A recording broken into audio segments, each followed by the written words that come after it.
Teleamazonas presenta Impactos 2017.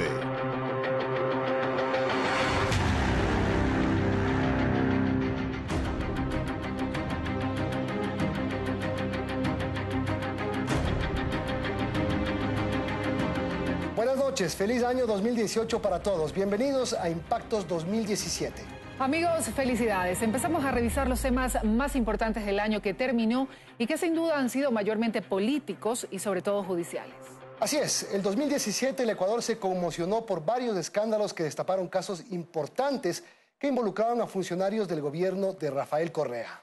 Hablamos del caso Odebrecht, como se conoció a la red de sobornos de la empresa constructora brasileña. Es así que el país vio cómo el vicepresidente de la República terminó en la cárcel. Luego de varias denuncias, de intentos fallidos de juicio político, de discusiones que terminaron fraccionando al movimiento Alianza País, Jorge Glass fue procesado y acusado. El 2 de octubre se emite la orden de prisión contra el vicepresidente y es llevado a la cárcel 4. Como lo dije siempre, los inocentes no tienen por qué huir. Ricardo Rivera, tío de Jorge Glass, es uno de los principales involucrados en esta trama de corrupción, acusado de ejercer poder en decisiones gubernamentales, en temas de sectores estratégicos sin ser funcionario. Una serie de videos y audios publicados por José Concienciado Santos, el principal delator de Odebrecht, provocó un remesón en la política ecuatoriana. ¡Preso, Glass! ¡Preso! ¡Preso, Glass! ¡Preso! Un remesón que alcanzó también al Contralor General del Estado, Carlos Pollitt, un funcionario fuerte de la Revolución Ciudadana que terminó saliendo del país para evitar su detención y fue juzgado y censurado en ausencia por la Asamblea Nacional. Ha sido aprobada la moción de censura, señor presidente, respecto del doctor Carlos Pollitt Fagioni. En este caso, la destitución es una consecuencia de la censura, pero el acto político es la censura. Hemos manifestado reiteradamente el deseo del doctor Pollitt de regresar al Ecuador a decir su verdad, porque a él lo que han querido es callarlo a través de una conspiración. En el caso Odebrecht hay varios detenidos, funcionarios públicos y privados acusados de ser parte de la red de coimas. Más de 33.5 millones de dólares en supuestos sobornos o sobornos a funcionarios públicos. Intervención de lobistas e intermediarios privados. Uso de paraísos fiscales. Utilización de compañías instrumentales y de papel. Jorge Glass fue procesado por asociación ilícita y el 13 de diciembre, tras 14 días de juicio, el vicepresidente fue condenado a 6 años de prisión. Se impone a los señores Jorge David Glass Espinel, Ricardo Genaro Rivera Arauz, Carlos Alberto Villamarín Córdoba, Ramiro Fernando Carrillo Campaña, Edgar Arias Quiroz, en calidad de autores del delito de asociación ilícita, la pena de 6 años de reclusión menor ordinaria. Ese es el presidente que tenemos, pero nosotros te pusimos y nosotros te sacamos. Señora, ya esto es una dictadura. La decisión judicial, además, ha dispuesto que Fiscalía abra nuevas investigaciones sobre otras infracciones. Muchas de las infracciones que la Corte ha pedido investigar ya se encuentran abiertas en indagaciones en la Fiscalía.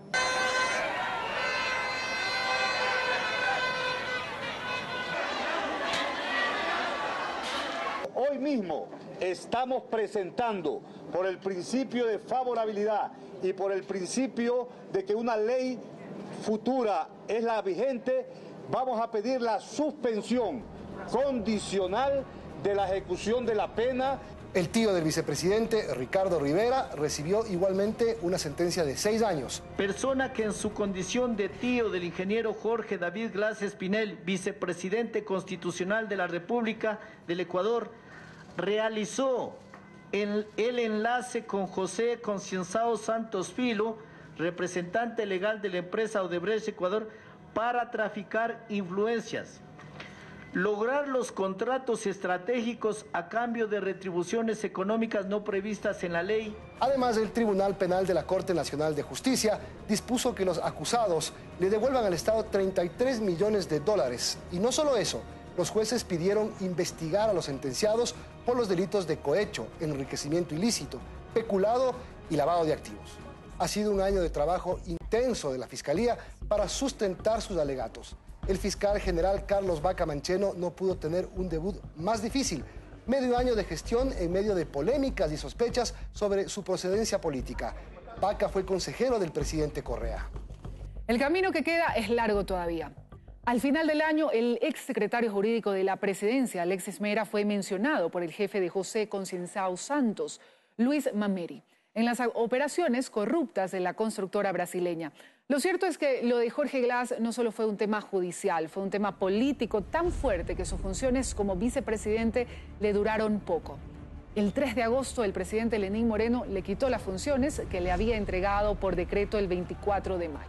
Quité las funciones que había encargado al vicepresidente de la República por una carta grosera que nos envió. Yo soy vicepresidente electo constitucional de la República y yo terminaré mi mandato. Esto marcó la ruptura total y el inicio de la implosión de Alianza País. Algo que parecía difícil de predecirse. De una historia que empieza en campaña. Lenín Moreno y Jorge Glass, el binomio del pueblo, decían. Con el impulso decidido de Rafael Correa y el juramento de lealtad, arrancó la campaña electoral que por primera vez tenía un pronóstico reservado. La oposición, que finalmente no logró alianzas, de todos modos se mostraba fuerte. Guillermo Lasso, con el discurso anticorreísta, empezó a subir y se consolidó en el segundo lugar, obligando a su oponente Moreno a ir a una segunda vuelta. Gracias a todos ustedes, el pueblo ecuatoriano, el gran triunfador del 19 de febrero. Era la primera vez luego de 2006 que Alianza País disputaría una segunda vuelta.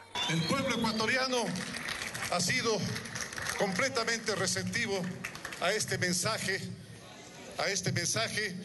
y lo único que podemos decirle es muchas gracias. Votaremos por la candidatura del señor Lasso. Empezó la carrera hacia el 12 de abril, la fecha de la definición. Una definición que realmente se tornó complicada, emocionante e incluso cuestionada. Llegó la hora y unas encuestas daban la ventaja a Guillermo Lasso, quien no esperó los resultados oficiales para proclamarse vencedor. Gracias por su apoyo, por su confianza. Nosotros no los vamos a defraudar. Un abrazo y un beso para todos ustedes. Muchas gracias. Gracias, amigos. Gracias.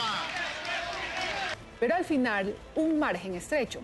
51.11% para Lenín Moreno y 48.89% para Guillermo Lasso. Alianza País conserva el poder y Moreno es elegido presidente. Declarar electo en segunda vuelta al binomio presidencial Lenín Moreno Garcés, Jorge Glass Espinel. Y así verás tu canto y tu bandera. Qué poco respeto por la dignidad. Qué poco respeto por la familia. Qué poco respeto por ese martirio al que expusieron a la familia del compañero Jorge Glass sin una sola prueba. Gracias, Rafael Correa Delgado.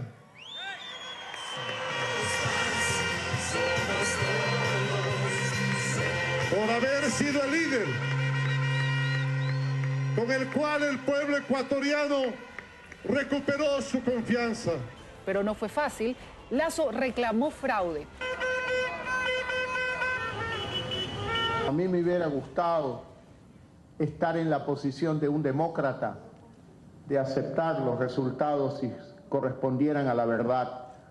No lo puedo hacer porque un demócrata no puede ser cómplice de un fraude. Hizo todo para probarlo. Ese será un mandatario sin auténtico mandato. Consiguió un recuento parcial de votos. Pero no, Lenín Moreno asumió el poder el 24 de mayo. 10 años de correísmo terminaban.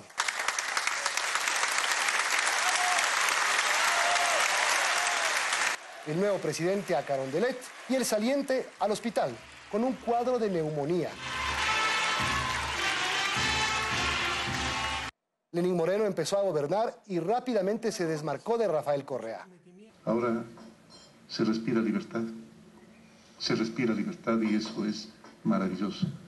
De a poco uno toda la gente va a ir abandonando su comportamiento vejuno y va a empezar a respirar verdaderamente esta libertad nueva. Con ello, los problemas. Ya era evidente que Jorge Glass era una piedra en el zapato. Todo se hizo más profundo. Correa llamando traidor a Moreno. Moreno contando cómo le dejaron en el país. No había mesa servida. Esa mesa servida parece esta mesa servida. No hay tal mesa servida. Esa es la pura y neta verdad. No hay tal mesa servida. Entiendo que todo eso fue consecuencia de mucho trabajo y mucho esfuerzo por reinstitucionalizar el país, pero por favor, creo que se podía haber sido un poquito más mesurado el momento de dejar cuentas en mejores condiciones. Que Correa quería eternizarse en el poder, repitió un sinnúmero de veces el presidente. La ambición desmedida de poder hizo que se empiece a estructurar toda una rosca para sostener el poder. Entonces se volvió el asunto siniestro. Es por eso que encontré una cámara instalada. Es por eso que se hacía seguimiento de la gente. Se hackeaba a la gente. El bloque se partió. Moreno se llevó a la mayoría. Del otro lado quedaron los más fieles correístas. Tanto que el 31 de octubre destituyen a Lenín Moreno como presidente de Alianza País y nombran en su reemplazo a Ricardo Patiño. Resuelve, primero, la pérdida inmediata de su dignidad como presidente del y rechazo absoluto a la decisión arbitraria, inconstitucional e ilegal. Desde Carondelet reaccionaron y presentaron recursos que fueron aceptados por la justicia y reconocidos por el Consejo Electoral. La directiva se encuentra en firme puesto que no ha existido ningún cambio de la misma ante el Consejo Nacional Electoral. El ala morenista de Alianza País sancionó a varios dirigentes como Ricardo Patiño y Gabriela Rivadeneira, y ellos convocaron a una convención del movimiento en Esmeraldas que recibió al expresidente Rafael Correa, quien volvió al país por primera vez luego de dejar el poder en mayo. No ha sido impugnada la directiva actual frente al Tribunal Contencioso Electoral y en ese sentido todas las decisiones que tome son absolutamente legales. El presidente de Alianza País se llama Lenín Moreno, no he sido convocada, por lo tanto no estaré presente. Causó revuelo la llegada de Correa. Fueron los días más agitados de Alianza País desde su creación en 2006.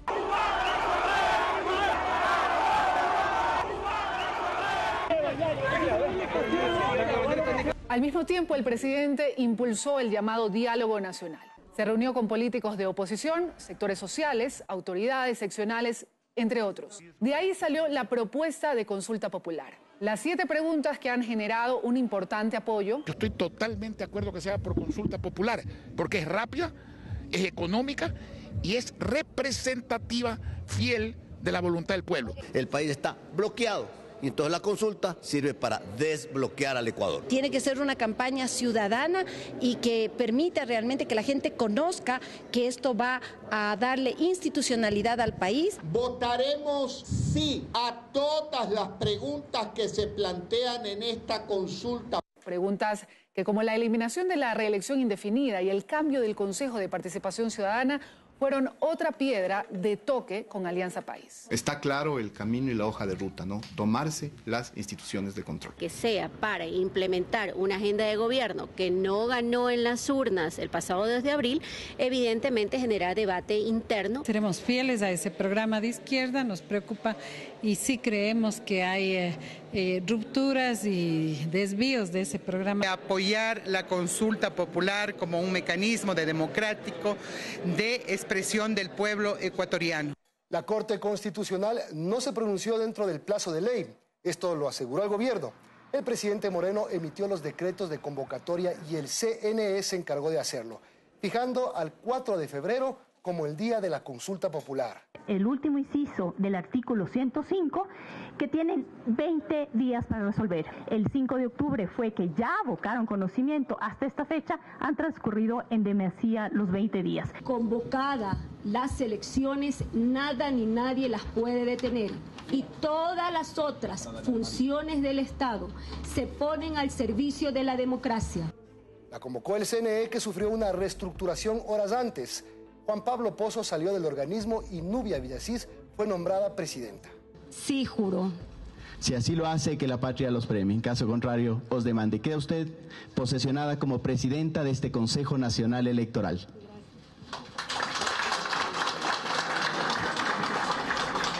Enseguida, amigos, volvemos y seguiremos revisando las noticias más importantes del 2017. Enseguida, en Impactos 2017, la trama de corrupción de Odebrecht estuvo presente en varios países latinoamericanos. En Perú dejó un expresidente preso y otro prófugo. Además, el caso Petroecuador también fue otro escándalo. Hay detenidos y sentenciados. Además, hacemos una radiografía a la economía nacional de 2017.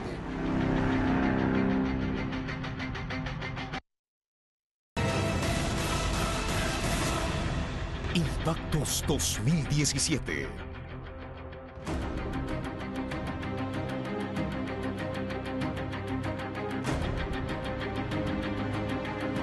Seguimos en Impactos 2017. Los escándalos por corrupción estuvieron a la orden del día en el Ecuador. Claro, el de Odebrecht resulta gigante por sus implicaciones a nivel internacional. Por ejemplo, en Perú, el expresidente Ollanta Humala y su esposa Nadine Heredia están presos acusados de recibir sobornos por $4 millones. Muy triste lo que está pasando y lo que yo espero de que el proceso del señor Humala y su esposa transcurra rápidamente y de manera transparente. Meses antes se implicó al exmandatario Alejandro Toledo. Él lo negó, pero terminó huyendo del país. El expresidente de la constructora Marcelo Odebrecht, desde la cárcel donde cumple una condena de 19 años, dijo que también aportó para las campañas de Keiko Fujimori y Pedro Pablo Kuczynski. Ellos lo han negado. Fuerza Popular, ni quien habla, ha recibido aporte alguno, ni de la empresa Odebrecht, ni de ninguna empresa brasileña. Al final del año, el presidente Pedro Pablo Kuczynski fue acusado de tener una relación con Odebrecht que no confesó, lo que causó un revuelo político de proporciones y sentó en el banquillo al mandatario. No me voy a dejar amedrentar. Soy un hombre honesto y lo he sido toda mi vida. Estoy dispuesto a defender la verdad ante la Comisión Lavajato, ante la Fiscalía. PPK se salvó de ser destituido por el Congreso, pero la tormenta estalló por otro lado. Kuczynski indultó el día de Navidad al expresidente Alberto Fujimori y el rechazo en las calles se hizo sentir. Fujimori recuperó su libertad y pidió perdón al pueblo peruano. Pero reconozco por otro lado que he defraudado también a otros compatriotas. A ellos les pido perdón de todo corazón. En Panamá, República Dominicana y Colombia, otros países latinoamericanos donde también hubo denuncias contra funcionarios de sus gobiernos. En nuestro país, aparte de Odebrecht, el caso de Petroecuador reveló muchos ilícitos. Ahí la cabeza visible fue Carlos Pareja Llanuselli, quien se lo conoce como Capaya por el nombre de una de las empresas constituidas en Panamá. Voy a hacer todas mis declaraciones, ampliaciones documentadas ante la justicia. El ex ministro de Hidrocarburos y ex gerente de Petroecuador ha recibido sentencias de 6 años de prisión por asociación ilícita y 5 años por cohecho. Un cohecho activo con funcionarios, en este caso representantes de empresas o demás, y esto fue llevado al convencimiento tanto del Tribunal de Garantías Penales como ahora la Corte, que ha ratificado en su mayoría la sentencia venida en grado. Fue sobreseído en el caso de Peculado por la rehabilitación de la refinería de Esmeraldas. Nos causa una profunda extrañeza la decisión del juez, pero no sé, realmente algo debe haber pasado para que se resuelva así. En este caso lo único que se ha hecho es que la justicia ha imperado. El caso involucra a otros exgerentes, Marco Calvopiña y Alex Bravo, y también a privados como Carlos Pareja Cordero, quien salió del país buscando refugio en Perú. El gobierno ha pedido la extradición de Pareja. El juez terminó por ratificar la pretensión de la Fiscalía. Sigue el juez a hacer una fundamentación mayor. el delito que han presentado como base y los bienes y los hechos que han presentado aquí como lavado de activos no tienen relación. 170.000 ya, más los 50 de allá, 220.000. Y eso solo los 50 nomás, y aparte los que encuentran. Las imágenes que circularon cuando las autoridades encontraron fajos de dinero ocultos en recovecos de las viviendas de varios implicados causaron estupor. El dinero de los ecuatorianos literalmente fue robado por funcionarios corruptos. El delito que estamos investigando en un primer momento va a ser enriquecimiento ilícito. Eventualmente podría haber un cohecho. Ellos están detenidos. Impresionante. Todo esto ocurría mientras en el país se producía la transición de poder. Esa transición, ya vimos antes, llegó con problemas políticos al interior de Alianza País, pero sobre todo llegó con problemas económicos. Fue el propio presidente Moreno que semanas después de asumir hizo confesiones. El presidente anterior se endeudó agresivamente en el último momento para dejar una sensación de que había hecho una obra monumental. Y este momento estoy dudando muy seriamente de que me dejó la cosa así, precisamente para que yo fracase y poder constituirse en el principal opositor. Entonces sometió a las cuentas del Estado a un minucioso examen.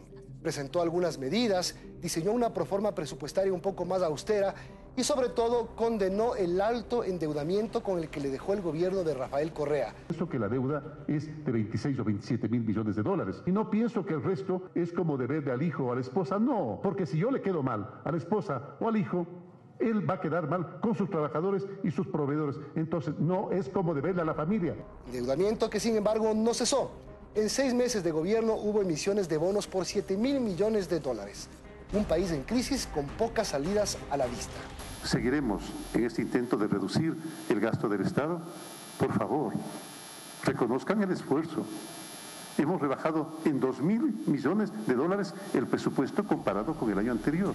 Eso se convertía en una deuda con el país. El gobierno empezó a ser cuestionado, primero por dejar al mismo equipo económico del anterior régimen que diseñó un programa de reactivación que desencadenó las principales críticas y cuestionamientos.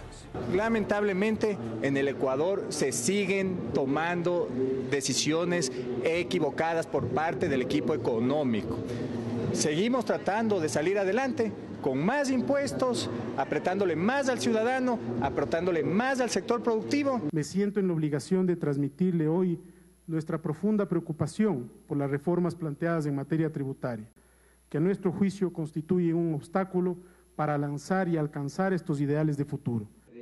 En la Asamblea los apoyos fueron pocos, en el sector empresarial muchos menos. Es más, los empresarios se sintieron utilizados. Nuestra propuesta ha sido recuperar 2.000 millones de dólares por medio de ciertas glosas a un sector específico vía una amnistía tributaria. Estas son medidas que ya se han implementado en los últimos 10 años y que difícilmente van a corregir los problemas estructurales de la economía. Pues luego de participar en mesas de diálogo para buscar los mejores escenarios, denunciaron que muy poco de lo que ellos propusieron se tradujo en el proyecto de medidas, proyecto que al final de noviembre fue aprobado por la Asamblea Nacional luego de sufrir cambios en el 60%. El presidente Moreno lo vetó.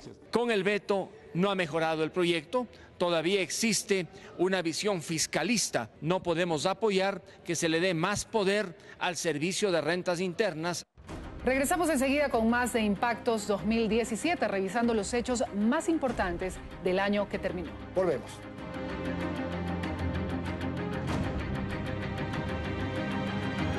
Enseguida en Impactos 2017, los escándalos de corrupción en la justicia, el estupor nacional por las denuncias de abuso infantil y el IES y sus deudas fueron un dolor de cabeza.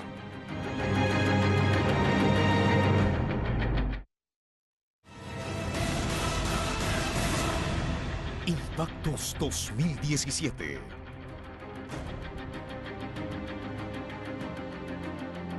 Seguimos revisando las noticias de 2017. Mucho del año fue ocupado por escándalos y denuncias.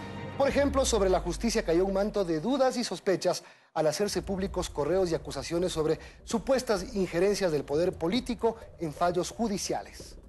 Con el supuesto error inexcusable, le han metido la mano en la justicia y han destituido a jueces que no han seguido sus dictámenes. Fueron jueces destituidos los que hicieron públicas grabaciones implicando a Alexis Mera, el secretario jurídico de la presidencia de Rafael Correa, lo que hizo presumir que resoluciones judiciales salían desde Carondelet. Eso no he hecho, eso es falso, eso es mentira. Yo no he interrumpido ninguna audiencia ni he intervenido en un tema privado. No hay ningún audio en que yo llame. Puede ser que se tome mi nombre. Yo no le puedo asegurar que se hayan tomado mi nombre a lo largo de estos años. El tema salpicó al presidente del Consejo de la Judicatura, Gustavo Yalc, a quien se intentó enjuiciar políticamente en la Asamblea, pero no pasó. Para que este proceso de enjuiciamiento político se lo lleve adelante con todo el sustento que la historia nos reclama. Tendré que, por un lado, dar el espacio necesario a los asambleístas de oposición para que presenten sus pruebas, así como también las pruebas de descargo de la parte contraria. Bueno, lo que pasa es que ellos tratan de defender a sus compinches. Que vamos a exponer en detalle, con seriedad, con datos, con cifras, con ejemplos muy concretos. Y lo que vamos a dejar claro, que ni en el tema del error inexcusable, ni en ningún tema, el Consejo de la Judicatura ha incumplido sus funciones. Por el contrario, las hemos cumplido a cabalidad. En la Asamblea, el caso Glass ocupó mucho tiempo, discusiones, el juicio político al principio no pasó. No hay los medios probatorios en los cuales se diga o se demuestre que el señor vicepresidente directamente, no otro funcionario, no el gerente de Petroecuador, no un tercero, fue el que incurrió en un acto de incorrupción, un acto indebido. Luego se dio luz verde y sigue su trámite, casi inoficioso. Lo que sí pasó fue el juicio político al contralor Carlos Pollitt, cuando ese ya había renunciado, luego de ir a Miami para evitar la cárcel por el caso Odebrecht. No pasó el intento de sentar en el banquillo al exministro de Educación Augusto Espinosa por el tema de los abusos sexuales a menores. Es casi como que al Papa le pusieran una denuncia por los casos de abuso sexual en la iglesia. Ese tema fue otro escándalo en 2017. Centenas de niños violados en las aulas. Empezó con el caso de la Academia Pedro Traversari de Quito. Les desnudaba. O sea, él les introducía sus dedos en la vagina y les golpeaba mucho cuando ellos no querían hacer las cosas que les indicaba. Siempre va a estar en nuestros corazones. Lo que queremos es que ellos, más que todos, salgan y pidan disculpas y acepten lo que pasó mismo en la institución. El tema se ventiló el año pasado. 41 estudiantes fueron abusados por un profesor. Se conformó una comisión en la Asamblea, la Comisión Ampetra, que estaría a cargo de la investigación. Pero allá llegaron denuncias no solo de dicha academia. Hemos podido ver certificados de honorabilidad de autoridades públicas que hacen asumir que desde el poder también se podría incidir. Si hay algún juez que sobre la base de aquello ha valorado aquello para disminuir penas o para ratificar inocencia, habrá hecho una barbaridad jurídica. Esto dio paso a que aparezcan centenas de casos a nivel nacional, como el del Colegio Réplica Aguirre Abad en Guayaquil. Fue otro que movió los cimientos morales del Ecuador. 6 denuncias formales de abuso a menores fueron presentadas, pero se sospechó que hubo una centena de casos. Y así fueron multiplicándose las denuncias. Gente que por años calló y en 2017 decidió hablar. Mi sobrino en este momento está viviendo un trauma psicológico. Me dice, tío, este señor me colocaba un cuchillo en el cuello y me amenazaba de muerte. Las víctimas son incalculables. También se tiene testigos que la directora le ha ayudado a salir al profesor por la puerta de atrás de la escuela. Sí tenemos que cambiar es la manera de cómo las personas dentro de las instituciones educativas, las autoridades, tienen que tener esa predisposición, tienen que tener la obligación de cumplir con el protocolo a cabalidad. Y es lo que nosotros vamos a estar al pendiente y velando para que en realidad se cumpla. Ahí es donde entra la participación del entonces ministro Augusto Espinosa, a quien se acusó de no haber actuado eficientemente para detener este execrable crimen. Más de 500 niños violados que el Estado ecuatoriano tiene que responder y sobre todo el ex ministro Augusto Espinosa. Yo no voy a prestar para ningún tipo de show político. Hay casos en donde evidentemente no se cumplió con el protocolo. Pero salió avante del intento de fiscalización política. Los ojos de la fe pública estuvieron también sobre el superintendente de comunicación, Carlos Ochoa, quien volvió a la carga con las sanciones a los medios de comunicación. Teleamazonas fue multado por la Supercom por no pasar un video de réplica de Ochoa a una declaración de una asambleísta. El superintendente denunció, procesó y sancionó, siendo una vez más juez y parte. aquí se viola todo porque no hay imparcialidad, no hay independencia y no hay competencia de quien nos está sancionando o tramitando este proceso. Teleamazonas presentó una acción de protección. La jueza encargada del caso dio paso, suspendió la multa y exigió que Carlos Ochoa presente disculpas públicas. Lo que acaba de suceder es histórico en el Ecuador porque tenemos muchos años, no solo Teleamazonas, sino todos los medios de comunicación y los periodistas, hemos estado sometidos a un tremendo peso jurídico sobre la libertad de expresión. Pero no fue todo. Ochoa recibió la predeterminación de destitución por parte de Contraloría al detectar manejos irregulares de recursos cuando fue director de noticias de Gama TV. Serán desvirtuadas por la Contraloría General del Estado. Muchas gracias. Otro personaje que enfrentó una tormenta de denuncias fue el presidente del directorio del IES, Richard Espinosa, para quien la deuda del Estado con el Instituto de Seguridad Social se convirtió en una espada de Damocles. De destitución y multa para el presidente del Consejo Directivo, para la directora general, para el procurador general de la institución, para el director nacional de gestión financiera. No tiene que estar al vaivén de lo que primero nos dicen una cosa y después nos dicen otra. Si es que eso es lo que dice la Contraloría, más allá de lo que dice la ley, nosotros somos cumplidores de las disposiciones de la Contraloría. 2.900 millones sería el monto dicho por el mismo Espinosa. Meses antes se denunció que hubo una orden para eliminar de los registros el monto de la deuda, que en ese momento era de 2.500 millones de dólares. Lo que se decía es, básicamente, estos 2.000 millones de dólares son incuantificables. ¿Qué hace aquí? Aquí no hay atracos, señores, aquí no hay ningún robo. Y quienes han hablado de robo, pues tendrán que justificar sus declaraciones. Todo eso causó un barullo, pero Richard Espinosa fue ratificado por el presidente Moreno. Tiene usted, compañero Richard Espinosa, todo el respaldo del gobierno del pueblo, del gobierno nacional. Aunque en noviembre la Contraloría lo destituyó y finalmente Espinosa tuvo que dejar el cargo. Y le he pedido poder dejar el IES finalmente, después de haber hecho la obra más grande que se ha hecho en todos los tiempos. Así estuvo el IES, cuyo servicio es cuestionado por muchos y valorado por otros. Sin duda, la atención médica es la que está más expuesta. Atención que muchos ecuatorianos necesitaron de emergencia por la alta tasa de accidentes de tránsito que sigue ocupando titulares en el Ecuador. Estas imágenes corresponden a un bus de la cooperativa La Maná que se incendió en la vía Aloac-Santo Domingo. Ocurrió el viernes 14 de julio. 14 personas murieron.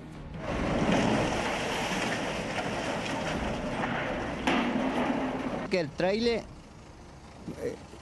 rebasó un otro carro y una camioneta doble cabina rebasó también y frenó. Para no chocarse con el tráiler, frenó y nosotros le chocamos por atrás. El conductor, lamentablemente fallecido, tenía 52 infracciones. Otro accidente terrible fue el de la cooperativa Flor del Valle en el sector de Oyacoto, en Quito. Ocurrió en marzo y murieron 12 personas.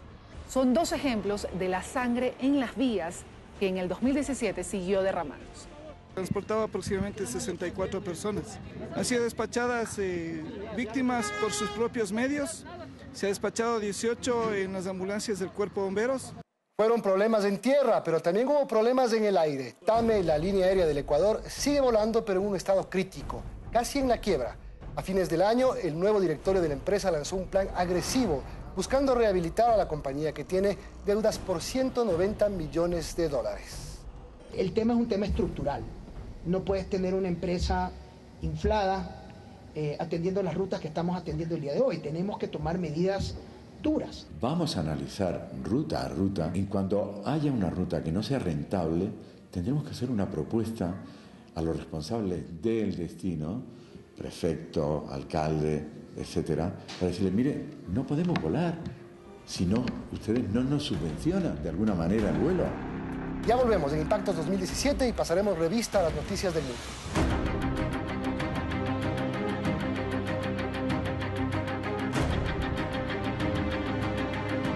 Enseguida en Impactos 2017, las imágenes del año, los huracanes y terremotos que asolaron al mundo, hombres armados disparando y matando gente, y el torbellino Donald Trump y sus acciones que generaron preocupación internacional.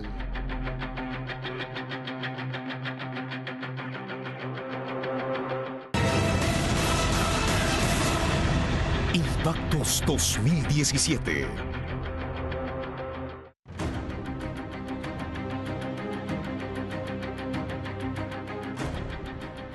Estamos en Impactos 2017, el año que terminó.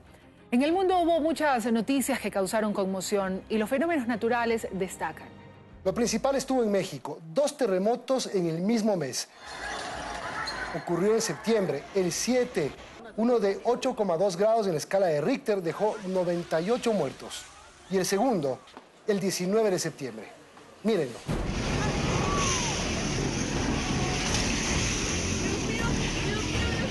Se cayeron los postes de luz, mira, por poquito le cae a ese coche.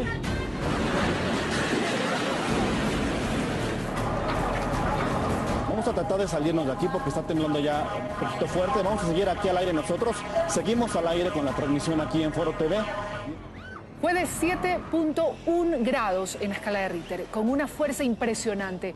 Ocurrió justo 32 años después del terremoto que estremeció Ciudad de México y el mismo día en el que se realizaba un gran simulacro de terremoto. Una terrible coincidencia que dejó casi 500 muertos. Alba Obregón, tranquila, respira. Ya estamos, ya accesamos. Desesperación porque tenemos indicios de que hay cuerpos alrededor nuestro, pero desgraciadamente no podemos hacer el trabajo. Todos nos caímos al piso y todos nos empezamos a jalar porque nadie podía ya salir porque se empezó a derrumbar todo. Salimos corriendo por las escaleras, pero de repente ya todo se había caído encima de nosotros. Y esto lo convierte en el sismo de mayor magnitud que se haya registrado en nuestro país, al menos en los últimos 100 años. Pero el poder de la naturaleza se mostró con fuerza también en huracanes. Irma llegó en septiembre con vientos promedio de 295 kilómetros por hora a la Florida. Vamos a ver qué pasa. Lo sabremos en un periodo muy corto de tiempo, pero parece que algo podría no ser bueno. Créanme, no es bueno. En Estados Unidos estaban preparados para una catástrofe. Hubo muchos daños, pero al final fue menos de lo que se esperaba. Empezaremos a retirar escombros y limpiar las carreteras. No queremos gente en las calles mientras lo hacemos. El verdadero daño que causó Irma se ubicó en Cuba. El impacto en la isla fue monumental. Dejó muertos y ciudades muy afectadas. Todo, la casa, el negocio, todo estaba mojado, entripado. Cuenta propita, sí, yo tengo una carpintería y se me mojó completa.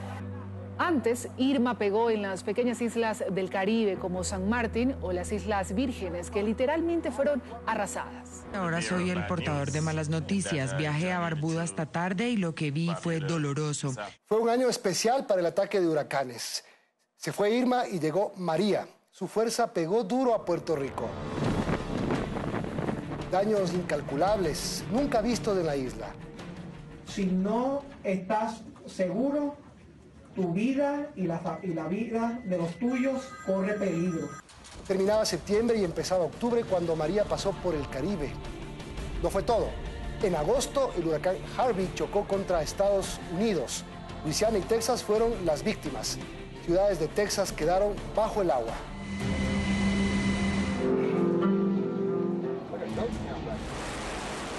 Nunca he visto nada igual. Es increíble. Es de locos ver las calles por donde vas todos los días convertidas en ríos. Un panorama que hacía recordar al brutal Katrina que en el 2005 destrozó Nueva Orleans. Harvey dejó pérdidas por unos 25.000 millones de dólares. Hablando de Estados Unidos, en el 2017 no solo fueron los huracanes los que conmocionaron a la población, fueron los tiroteos. Sí, hombres armados disparando contra gente inocente. La lista es larga y causa asombro. En Virginia, Fort Lauderdale, Maryland, California. Los casos más importantes fueron el primero en Las Vegas. El 1 de octubre, desde la habitación de un hotel, un hombre armado con un fusil automático disparó contra los asistentes a un festival de música country. Murieron 59 personas. Cada vez que había una pausa, corríamos y corríamos. El individuo se suicidó antes de que entráramos. Podemos saber que tenía como unos 10 rifles. Fue un acto de pura maldad. La otra masacre ocurrió en Texas el 5 de noviembre. Un hombre irrumpió en una iglesia y mató a 26 personas. Estados Unidos fue noticia en el año que terminó. I, Donald John Trump, do solemnly swear. I, Donald John Trump, do solemnly swear, preserve, protect, and defend the Constitution of the United States. The Constitution of the United States. Todo empezó con la posición de Donald Trump. Llegó al poder el invitado a la Casa Blanca menos esperado, cuestionado, polémico y con serias amenazas a la estabilidad mundial. Empezó a cumplir lo que en campaña fueron más que promesas, fueron amenazas, como la de construir un muro en la frontera con México para evitar el paso de migrantes. No tengo un mayor deber que proteger la vida de los estadounidenses. La construcción será inmediata. Justamente los migrantes son los que más han sufrido por la gestión de Trump. Las redadas contra los indocumentados aumentaron, incrementando el terror en quienes fueron a Estados Unidos buscando un sueño. Para terminar, se acabó el DACA, que era un programa de beneficios para los migrantes. Trump vetó el ingreso de ciudadanos de 8 países, entre ellos varios musulmanes. No sé por cuánto tiempo aplicará esta irrespetuosa ley, pero sé que a Trump seguramente no le preocupa Irán, los iraníes y su cultura. No hace ninguna distinción entre el pueblo iraní y el gobierno. Para el señor Trump, ninguno de sus temas son importantes. Donald Trump se enfrascó en un intercambio de amenazas con el líder norcoreano Kim Jong-un, quien continuó desafiando al mundo con sus pruebas nucleares. La prueba de una bomba de hidrógeno diseñada para ser montada en nuestro misil balístico intercontinental fue un éxito. Esto aumenta las tensiones en la península y amenaza la paz mundial y los aislará aún más. Cualquier amenaza a Estados Unidos o a sus territorios generará una respuesta militar masiva, una respuesta eficaz y abrumadora. Al final del 2017 llegó lo más fuerte cuando Trump reconoció a Jerusalén como la capital de Israel. Trasladaremos la embajada americana a la capital eterna del pueblo judío, Jerusalén. Creo que todos o la mayor parte de los países europeos trasladarán sus embajadas a Jerusalén. Esto demuestra lo poco que le importamos los palestinos a Trump. El anuncio incendió al Medio Oriente y la violencia entre árabes e israelíes se prendió como una mecha. Una agresión contra los palestinos árabes y el derecho islámico de tener a Jerusalén y pavimenta la vía para el establecimiento de un Estado judío extremista. Y con Venezuela, la relación durante todo el año fue muy tensa. A propósito de Venezuela, el año para ese país fue sangriento. Las protestas contra Nicolás Maduro aumentaron y en tan solo un mes hubo más de 100 muertos. Si ayer estaban agresivos, hoy están más agresivos. Quiero decirle a Venezuela y al mundo que esto es progresivo. Aquí no es una protesta de un día. Algunos me decían, viene la Semana Santa. No importa, que venga la Semana Santa. El régimen chavista se mantuvo. El preso político Leopoldo López recibió casa por cárcel. Y quiero decirle a todos ustedes que esta lucha vale la pena. Eso tampoco apaciguó los ánimos de la oposición. Maduro dio un golpe de timón para su lado y se jugó la carta de la Asamblea Constituyente. Fue el otro hecho importante de Venezuela en 2017. Hice lo que mi conciencia bolivariana y chavista manda: convocar el poder absoluto del pueblo soberano de Venezuela, convocando una Asamblea Nacional Constituyente originaria. Llegaron las elecciones de la Constituyente, ganó el oficialismo y luego se eligieron gobernadores y alcaldes. Triunfo total de la Constitución, de las libertades públicas, de la Venezuela libre. Ellos saben que no son mayoría. Y el país y el pueblo venezolano y el mundo lo saben. Otra vez ganó el oficialismo y esto provocó una seria fractura en la oposición. Al final del año, el ex alcalde de Caracas, Antonio Ledesma, otro preso político de Maduro, escapó de su arresto domiciliario y huyó a España. Prepárate, Maduro, porque ahora es que vas a escuchar roncar los motores del exilio venezolano. Cerca, en Colombia, continuó el proceso de paz entre el gobierno y las FARC. Los guerrilleros entregaron sus armas y se convirtieron en un partido político. Este día no termina la existencia de las FARC. En realidad, a lo que ponemos fin es a nuestro alzamiento armado de 53 años, pues seguiremos existiendo como un movimiento de carácter legal y democrático. Estemos a la altura de la paz que hemos logrado. Estemos a la altura de los sueños de nuestros hijos. Al mismo tiempo avanzaba la negociación con la guerrilla del ELN con Ecuador como sede de los diálogos. No vamos a esperar al fin de las conversaciones para que haya un rebajar de la intensidad y un clima de paz. Querríamos que pudiéramos llegar a esa situación más rápido de lo que se llegó en el proceso de las mismas FARC. España casi se fractura en el 2017. El movimiento independentista de Cataluña se jugó con fuerza la carta buscando la separación de España. Hubo protestas, un referéndum y casi una secesión. Cataluña ha ganado hoy el derecho en convertirse en un Estado independiente, en la formación de una república. Carles Puigdemont, el presidente de la Generalitat de Cataluña, encabezó el movimiento desde Barcelona.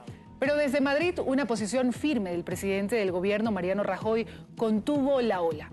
Requerir formalmente al gobierno de la Generalitat para que confirme si ha declarado la independencia de Cataluña. Al final, Cataluña no se separó. Puigdemont fue destituido y se fue a Bélgica. Al final del año hubo elecciones en la región catalana. Región que fue afectada también por el terrorismo. El 17 de agosto se produjo un atropello masivo en Barcelona, en el sector conocido como La Rambla. El conductor de una furgoneta se lanzó contra una multitud. Hubo 13 muertos y 100 heridos. El Estado Islámico se reivindicó el atentado. El autor es un individuo de 1,70 m. ¡Desalojen la plaza! ¡Ataquen terroristas! Todo el mundo estaba corriendo, había un caos. Somos musulmanes, no somos terroristas. Estamos sobre todo unidos en la voluntad firme de vencer a quienes quieren arrebatarnos nuestros valores y nuestro modelo de vida. Este grupo terrorista que siguió poniendo al mundo en vilo con sus acciones criminales atacó Inglaterra en mayo. En la ciudad de Manchester, un ataque suicida tras un concierto de Ariana Grande dejó al menos 22 muertos y 60 heridos. Regresemos a Cataluña porque no solo tuvo problemas políticos y un atentado terrorista, fue víctima de los incendios forestales, inmensos y peligrosos, dejando imágenes impresionantes como en Portugal, también víctima del fuego.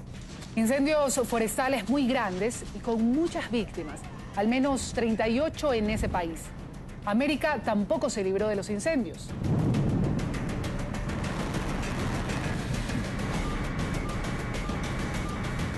El fuego estuvo presente en California, Estados Unidos. Al menos 30.000 personas fueron evacuadas de sus hogares, unas 25 murieron. Chile también ardió. Casas destruidas y víctimas mortales.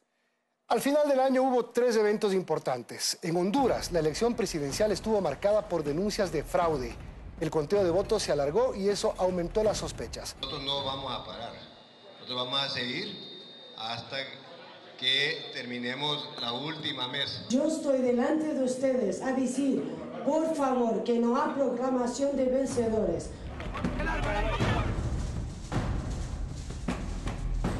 Hubo violencia, muertos y heridos. Finalmente, el presidente en funciones, Juan Orlando Hernández, fue reelegido.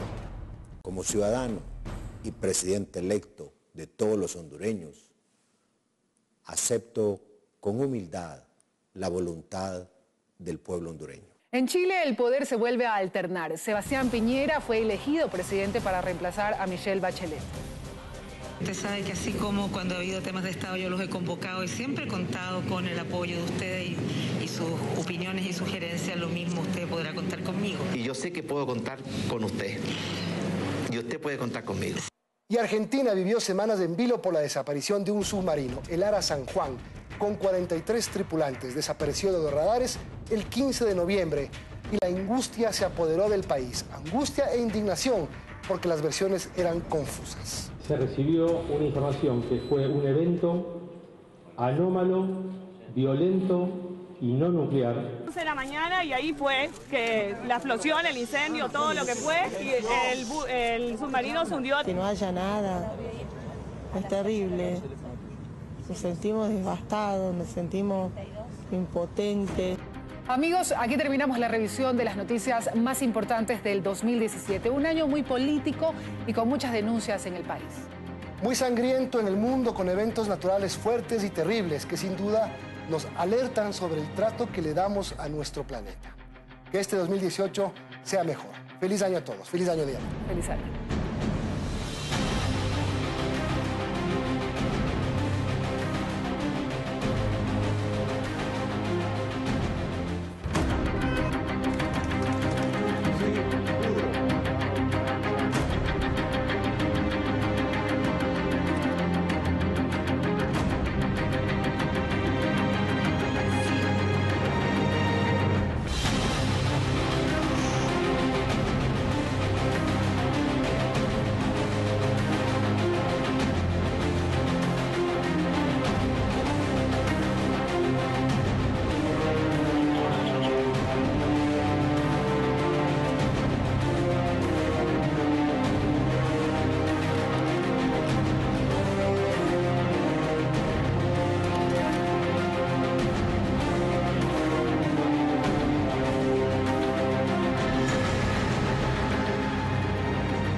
Teleamazonas presentó Impactos 2017.